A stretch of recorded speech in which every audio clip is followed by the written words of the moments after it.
अभी तक हमने आपको बहुत सारे वीडियोस बना कर दिए हैं। पूर्ण विश्वास है कि आपको हमारे वीडियोस अच्छे लग रहे होंगे। आप इस वीडियो को अंत तक जरूर देखें।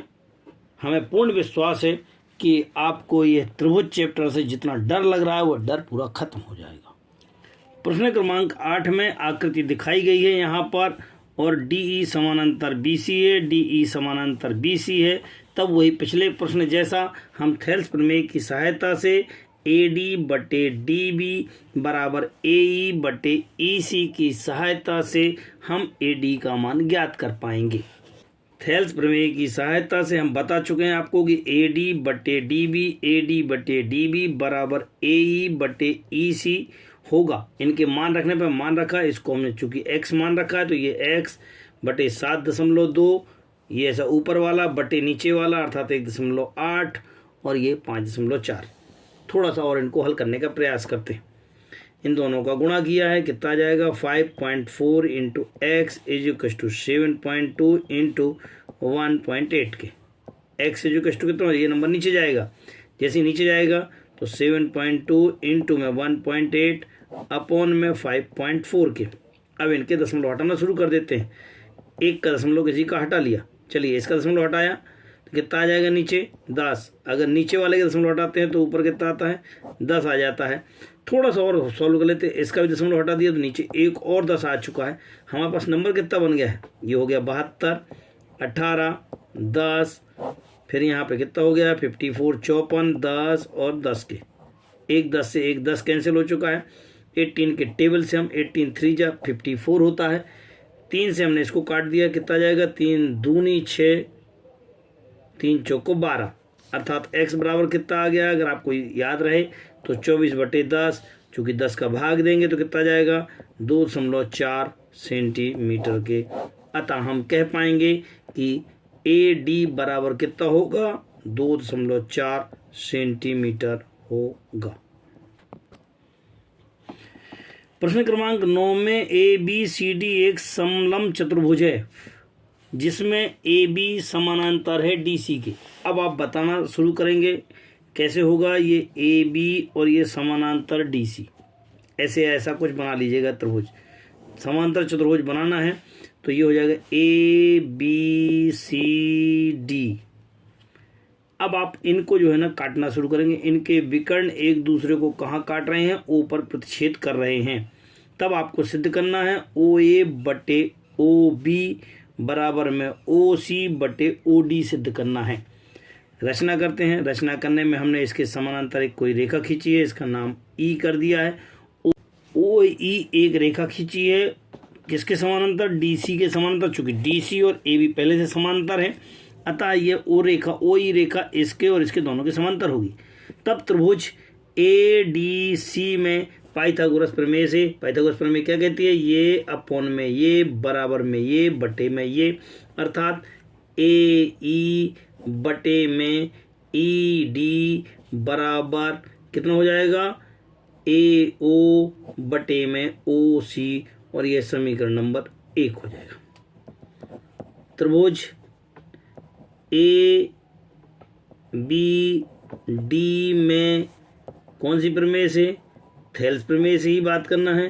तो थेल्स प्रमेय में क्या हो जाएगा, वही स्थिति, ये इसके समानांतर है अतः AE/ED बराबर में OB/OD।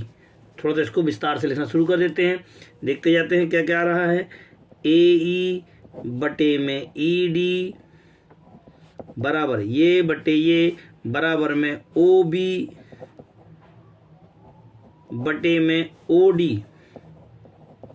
और ये हो गया समीकरण नंबर 2। दोनों में ध्यान से देखते हैं, ये वाला हिस्सा दोनों में बराबर है। अगर आपको दिखाई दे रहा हो तो दोनों ध्यान से देखो, ये और ये दोनों में हिस्सा बराबर है। AE/ED AE/ED समीकरण 1 और 2 से। सो समीकरण 1 और 2 से, समीकरण 1 और 2 से करने गया तो कितना आ जाएगा OA/OC ये वाला हिस्सा बराबर इसके हो जाएगा अर्थात OB/OD के। चूंकि जो हमें सिद्ध करना था उसको ध्यान देते हैं, ओ ए के नीचे ओ बी को लाना है, ओ ए के नीचे ओ बी को, तो इसको यहाँ ले जाएंगे, इसको यहाँ ले जाएंगे। एकांतरानुपात की सहायता से जो कितना बन जाएगा, ओ ए बटे ओ बी बराबर में ओ सी बटे ओ डी। चूँकि नाम अगर आप ओ और ए में कोई दिक्कत नहीं है तो आप इनकी चूँकि सिद्ध करना था, आप इसको ओ ए बटे बी ओ बराबर कितना सी ओ बटे डी ओ भी लिखेंगे तो कोई प्रॉब्लम नहीं होती है, और यही आपको सिद्ध करना था। ये हो गया इति सिद्धम। हमें पूरी उम्मीद है कि हमने आपको जो वीडियो समझाने का प्रयास किया है बहुत अच्छे आपको समझ में आ रहे होंगे। यदि कोई प्रॉब्लम है तो आप कमेंट्स बॉक्स में ज़रूर कमेंट्स करें। आपको हमारे वीडियो कैसे लगे, ज़्यादा से ज़्यादा लोगों को शेयर करें, सब्सक्राइब करें जिन्होंने अभी तक हमारा चैनल सब्सक्राइब नहीं किया है। प्रश्न क्रमांक 10, आकृति एडी, आकृति में लंब एडी लंब बीसी है तो सिद्ध करना है। यहाँ आकृति आपको दिखाई गई है। प्रश्न की आकृति और मेरे द्वारा बनाई गई आकृति में कोई अंतर नहीं है, तब मैंने कुछ इस प्रकार से बनाई थी। अब हम त्रिभुज, चूँकि यह लंब डाला गया है, तब त्रिभुज ए बी डी में पाइथागोरस प्रमेय का उपयोग करेंगे। पाइथागोरस प्रमेय क्या कहती है, कर्ण का वर्ग बराबर लंब का वर्ग धन आधार का वर्ग के बराबर होता है। अर्थात कर्ण किसे कहते हैं, समकोण के सामने की भुजा को कर्ण कहते हैं। ए बी का वर्ग बराबर ए डी का वर्ग धन डी बी बी डी का वर्ग होगा। इसी प्रकार से त्रिभुज ए सी डी की बात करते हैं तो यह भी एक समकोण त्रिभुज है, क्योंकि 90 डिग्री का कोण था। तब यहाँ पर ए सी का वर्ग बराबर ए डी का वर्ग प्लस सी डी का वर्ग होगा। दोनों समीकरणों को घटाने पर घटा देते हैं, समीकरण 1 में से 2 को, तो ये माइनस का, ये माइनस का और ये माइनस का, तो ए डी स्क्वायर में से ए डी स्क्वायर कैंसिल हो गया। बचा कितना, ध्यान से देखते हैं। यहाँ बचा हुआ है ए बी का स्क्वायर माइनस का हो जाएगा ए सी का स्क्वायर बराबर में बन जाएगा बी डी का स्क्वायर और माइनस का हो जाएगा सी डी का स्क्वायर। आप माइनस वाले नंबरों को दूसरी तरफ ले जाएंगे, इसको इधर लाएंगे, इसको वहाँ ले जाएंगे, सो बन जाएगा मेरे पास ए बी का स्क्वायर, ये वहाँ से आएगा तो प्लस का हो जाएगा तो सी डी का स्क्वायर, बी डी का स्क्वायर, और ये यहाँ से यहाँ जाएगा तो प्लस का ए सी का स्क्वायर। सिद्धम। प्रश्न क्रमांक 11, एक सीढ़ी किसी दीवार पर इस प्रकार टिकी हुई है कि इसका निचला सिरा दीवार से 2.5 मीटर की दूरी पर है। अगर मैं चित्र बनाऊं तो आप देख पाएंगे कि ये एक दीवार है और ये एक सीढ़ी है, ये सीढ़ी है, इसको अपन ने क्या बोल दिया, एक सीढ़ी है, और ये इसको क्या बोला मैंने, दीवार बोला है। अगर एक दीवार पे एक सीढ़ी टिकी हुई है तो एक सीढ़ी दीवार पर टिकी हुई है 2.5 मीटर की दूरी पर है। किसका, इसका निचला सिरा ये कितना है, 2.5 मीटर की दूरी पर है, और जो दूसरा सिरा है वो यहाँ तक जाता है, कहाँ तक, खिड़की तक चला जाता है। कितना जाता है, 6 मीटर ऊंची खिड़की तक पहुंच जाता है। तो सीढ़ी की लंबाई ज्ञात, अर्थात इसका मान ज्ञात करना है। किसका, इस सीढ़ी का मान। तब त्रिभुज ए बी सी में पाइथागोरस प्रमेय से, पाइथागोरस प्रमेय से, चूंकि ये त्रिभुज एक समकोण त्रिभुज है, ये दीवार बनी हुई थी, यहाँ पर कोण समकोण बनेगा। समकोण त्रिभुज में पाइथागोरस प्रमेय क्या कहती है, कर्ण का वर्ग बराबर लंब का वर्ग धन आधार का वर्ग। कर्ण किसे कहते हैं, समकोण के सामने की भुजा, अर्थात कर्ण का वर्ग बराबर ए सी का वर्ग बराबर लंब का वर्ग 6 का वर्ग, और ये आधार अर्थात 2.5 का वर्ग। 6 का वर्ग कैसे निकाला, 6 गुणे 6 करके देख लिया, 6 6 36 हो गया है। ऐसे ही 2.5 का वर्ग, 2.5 गुणे 2.5 तब 25 कहलाता है, 25 का 625 दशमलव लगा दिया, अर्थात 6.25, इन दोनों को जोड़ दिया, 36 और 6 42.25। यहाँ का वर्ग हटाएंगे तो यहाँ पे कर्णी लग जाएगा, और जैसे ही कर्णी लगा इसका कर्णी का मान ज्ञात कर लिया, कितना आ जाएगा, 6.5 मीटर। तब हम आसानी से कह पाएंगे कि हमारे पास सीढ़ी की लंबाई कितनी होगी, 6.5 मीटर होगी। प्रश्न क्रमांक 12 में बात करते हैं, एक 10 मीटर सीढ़ी जो एक दीवार को टिकाने पर, ये 10 मीटर की सीढ़ी है, इस दीवार पर टिकाई है, जो कि कितनी है, 8 मीटर ऊंची खिड़की, इस खिड़की पर यहाँ तक पहुँच जाती है। तो दीवार का दीवार के आधार से सीढ़ी के निचले सिरे के बीच की दूरी अर्थात BC का मान ज्ञात करना है। पाइथागोरस प्रमेय का हम उपयोग करेंगे। पाइथागोरस प्रमेय क्या कहती है? कर्ण का वर्ग बराबर लंब का वर्ग धन आधार का वर्ग के बराबर होता है। अर्थात 10 का वर्ग बराबर 8 का वर्ग धन x का वर्ग होगा। यहाँ थोड़ा सा और हल कर लेते हैं। 10 का वर्ग कितना हो जाता है? 100 हो जाएगा, बराबर 8 का वर्ग 64 धन का BC का वर्ग। ये जब इधर जाएगा तो 100 माइनस का 64 बराबर BC का वर्ग। इन दोनों को घटा देंगे, कितना बचेगा?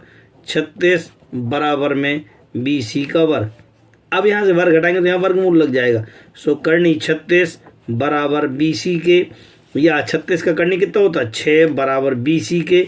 तो BC बराबर कितना हो गया? 6 हो गया। सो BC बराबर कितना हो जाएगा? 6 हो जाएगा। अतः हम कह पाएंगे कि सीढ़ी का निचला सिरा 6 मीटर दूरी पर होगा। प्रश्न क्रमांक 13, 18 मीटर ऊंचे एक ऊर्ध्वाधर खंभे के ऊपरी सिरे पर एक तार जुड़ा हुआ है। यहाँ ये 18 मीटर ऊंचा एक खंभा दिख रहा है, इसके ऊपरी सिरे पर एक तार जुड़ा हुआ है। तार को हमने इस प्रकार बांधा है कि यहाँ से ये उसकी खूंटी को कितनी दूरी पे बांधा है? 24।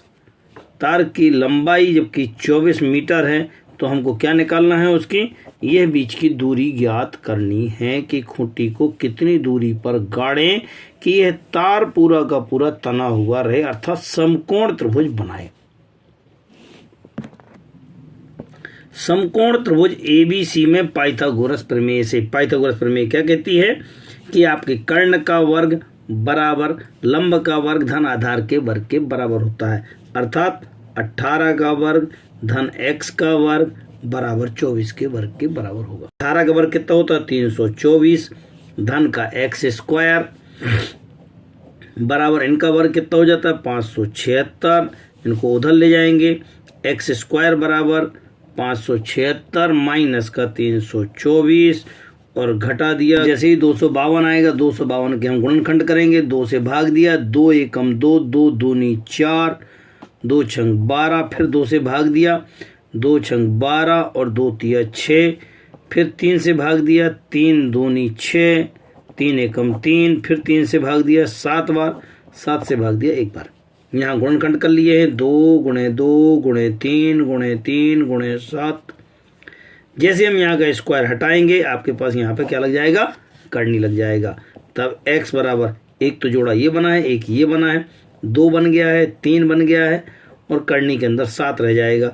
तब आप कह पाएंगे कि इसके बीच की दूरी कितनी हो जाएगी? 6 करनी 7 होगी। अतः वह खूंटे की दूरी 6 करनी 7 होगी। इस प्रकार हम कह सकते हैं कि खूंटे की दूरी 6 करनी 7 मीटर होगी।